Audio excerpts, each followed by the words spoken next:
Hi, my name is Jessica Grimes, and I'm here to talk to you about Millard Sheets and California art. Millard Sheets is recognized as a very influential American painter, teacher, educational director, architect, and is known as one of the founding members of the California Scene Painters. He and the small group of painters who worked in California during the 1930s and 1940s developed a new style of watercolor painting that was at the forefront of the American watercolor movement of the time, which later gave rise to a subsequent generation of painters who became known as the California Regionalist School. Sheets was born in Pomona, California on June 24, 1907. His mother died in childbirth, and his father, John Sheets, was unprepared to raise a baby alone, so he sent Millard to be raised by his maternal grandparents. Sheets' grandfather proved to be a guiding force in his life and really encouraged Sheets to participate in art growing up. Sheets took his first painting lesson from a neighbor at the age of 7, and by 1919 he had already submitted artwork to the copy division of the Los Angeles County Fair Fine Arts Show competition. One of Sheets' first creations portrayed his love of horses, which can be directly traced back to his childhood years spent living at his grandfather's horse ranch. Millard rode his first horse when he was 3 years old, and throughout his life, Sheets returned to the theme of horses in his painting, as well as maintaining a private stable of horses, raising and breeding racehorses. Sheets had a very strong attraction for art throughout his childhood, which eventually led him to pursue his dreams in art. At the age of 19, Sheets was highly praised for his exceptional watercolors and was accepted for exhibition in the annual California Watercolor Society. Then, when Sheets was 20, he attended the Chouinard Art Institute, and before he even graduated, the school hired him to teach watercolor painting while fulfilling other aspects of his art education. His watercolor technique also varied, but his personal style always came through. By the 1930s, he was already renowned as a prominent American artist.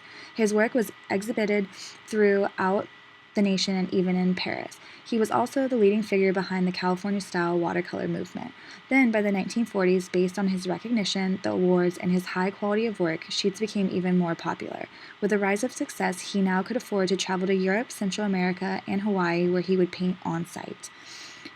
In 1940, Sheets changed to a more darker and depressing style. Most of his artwork during that time reflected the moods he felt in California and Mexico. In Tenement Flats, 1944, and Sunset Tenements, for 1940, it shows a different side of Sheets' style, where he expresses poverty and the hardships of these people living in an underdeveloped country. And here is an example of Sunset Tenements in 1940. Then, in 1950, his style changed again to brighter and bolder colors that often conveyed subjects from his travels, which can be seen in the painting Mexican Babysitters, 1950.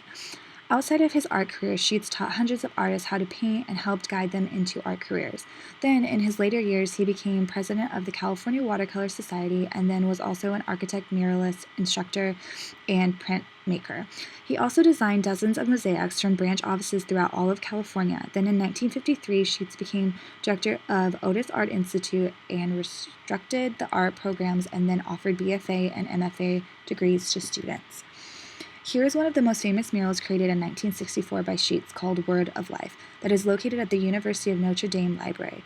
The mural overlooks Notre Dame Stadium and, as a result, has become one of the most recognizable scenes in all of college football.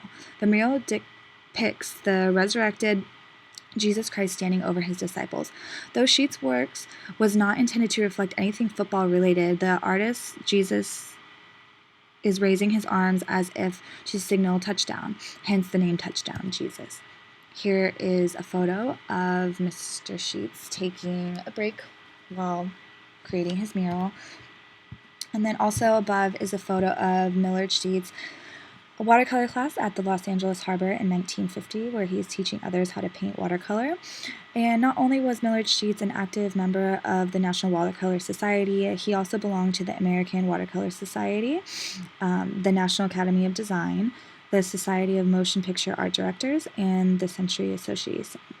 He actively promoted his own work and was a businessman, an active and prolific artist, instructor, and designer. Millard Sheets died on March 31st, 1989 in Gualala, California. Part 2. I believe that California art is very significant to our past, present, and future. Through art, we learn about our history, culture, and see how far we have come. Styles in art that have derived from California are very innovative and inspiring. Even during the early years of establishing California, one can see the different techniques and skill set throughout diverse artworks. One of the first California artists who was very influential was Lucy Tellez. Lucy Tully's was an extraordinary basket weaver who had impeccable craftsmanship and beautiful beadwork and designs. Her bold designs and exquisite work was exhibited widely by the 1920s. And here are some examples of her basket weaving designs. And another influential California artist is Charles Christian Knoll. One of the most recognizable pieces is Joaquin Murrieta in 1868. Knoll provides very attentive details within his work and can be noted in this dramatic composition. This historical artwork conveys a defiant Joaquin who is fleeing a posse sent out by the California legislator. In this painting, Flora, artist Joan Brown uses very rich and deep hues, and the woman is staring directly at you. There are also a lot of contrast used within light and shadow, and another characteristic of her work is very visible, thick brush strokes. And lastly, another great part of history that influenced California art is the gold rush. The gold rush inspired people to move to California for a better life. California was considered the land of opportunity, and I think through art it really convinced people to make the change and start over here. All art is significant, and especially California art, because it tells the story of our history. If it wasn't for art, we would never visually learn from the past. We would have solely had to rely on our imaginations, and definitely wouldn't believe the stories of the Indians and the journeys of others because there would be no proof. It would also just be complete hearsay. And I hope you enjoyed my presentation on Millard Sheets and California art. Thank you.